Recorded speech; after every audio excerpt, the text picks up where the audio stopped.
Dire simplement que l'IA impacte le marketing, c'est être rébarbatif.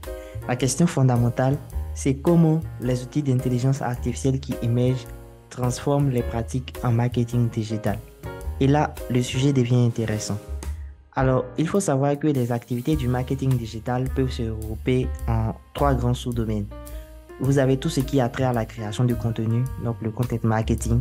Ensuite, la publicité digitale et enfin l'analyse de données. Donc, je vais vous faire parcourir très rapidement un résumé des transformations qui sont en train d'être opérées dans chacun de ces sous-domaines. D'abord, au niveau de la création de contenu. Tout le monde se jette aujourd'hui sur les outils de génération de texte et d'images qu'on appelle les generative AI. Mais ce n'est que la face visible de l'iceberg. En fait, les generative AI sont conçus pour fonctionner avec des prompts. C'est du texte que l'utilisateur entre dans l'interface de l'intelligence artificielle pour obtenir une réponse. Et ça, c'est possible grâce au fait que l'intelligence artificielle permet à la machine de comprendre le langage humain. Mais quoi qu'on dise, il faut le reconnaître, l'IA n'a pas encore atteint le summum de la compréhension du langage humain. Ce qui fait que pour obtenir des résultats pas trop chelous entre griffes, vous devez avoir à minima une structure à suivre. Et surtout, vous devez avoir les mots techniques qu'il faut. Par exemple, supposons que vous utilisez Midjourney, qui au passage est un outil de génération d'images. Si vous dites, je veux une image pour accompagner mon post sur LinkedIn qui porte sur l'entrepreneuriat, vous n'aurez pas les mêmes résultats que si vous dites par exemple, je veux une image d'un homme de teint noir en veste avec une cravate rouge tenant un PC. La taille de l'image doit être de 1080 par 1080, pris avec un appareil Canon hybride EOS R à la vitesse d'obturateur de 1 sur 1250 et une ouverture f4. La différence entre ces deux prompts, c'est la précision. Il faut savoir exactement ce que vous voulez et comment vous le voulez. D'ailleurs, il y a une discipline qui est en train d'émerger autour des prompts qu'on appelle le prompt engineering. Donc, pour revenir à notre sujet, en ce qui concerne la publicité digitale. Alors, l'IA n'est pas née avec ChatGPT, il faut le souligner. Bien avant cette effervescence, la technologie existait et toutes les plateformes publicitaires qui existent fonctionnent avec la technologie de l'intelligence artificielle. Que ce soit Google Ads, LinkedIn Ads ou encore Meta Ads, tout ça repose sur principalement de l'apprentissage machine. Mais plus encore, aujourd'hui, vous avez ce qu'on appelle la publicité programmatique. C'est une forme de publicité qui est quasi gérée par de l'intelligence artificielle.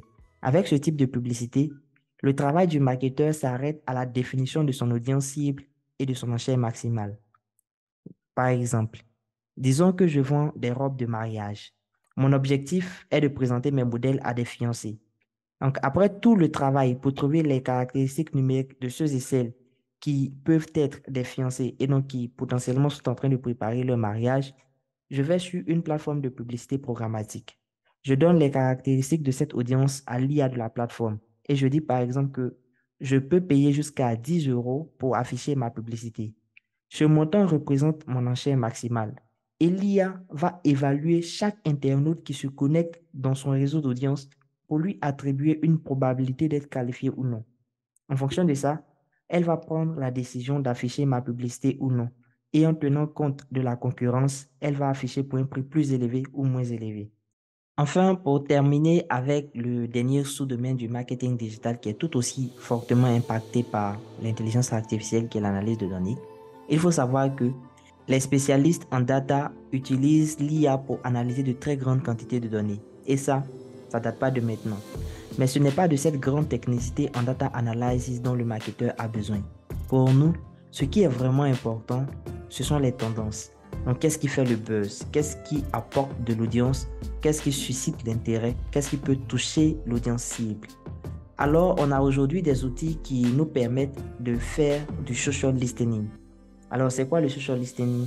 C'est comme si on écoutait tout ce qui se dit sur Internet concernant un sujet précis dans une région donnée. C'est dit que, avec le social listening, je peux savoir ce que les gens disent sur le sujet de l'IA à Abidjan, par exemple. Mais ça va plus loin. On peut analyser la réputation des marques en ligne grâce à ces outils.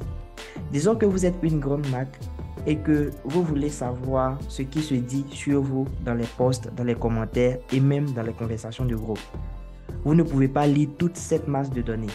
Avec le social listening, les outils d'IA font la synthèse en classifiant tout ce qu'ils trouvent comme contenu se rapportant à votre marque sous 3 variables de sentiments. Vous avez les sentiments positifs, neutres et négatifs, ce qui est une belle manière d'avoir des données quantifiables sur votre réputation en ligne, surtout si vous faites l'actualité ou si vous êtes au cœur d'un buzz. Grosso modo, voici comment l'univers du marketing digital est en train d'être remodelé par les outils d'intelligence artificielle. Je trouve ça fascinant. C'est la raison pour laquelle j'ai écrit un livre sur le sujet intitulé Le marketing digital à l'ère de l'IA. C'est un livre facile à lire et à comprendre, riche en informations pour aider les entrepreneurs et les marketeurs, ainsi que tous ceux qui s'intéressent au sujet de l'IA.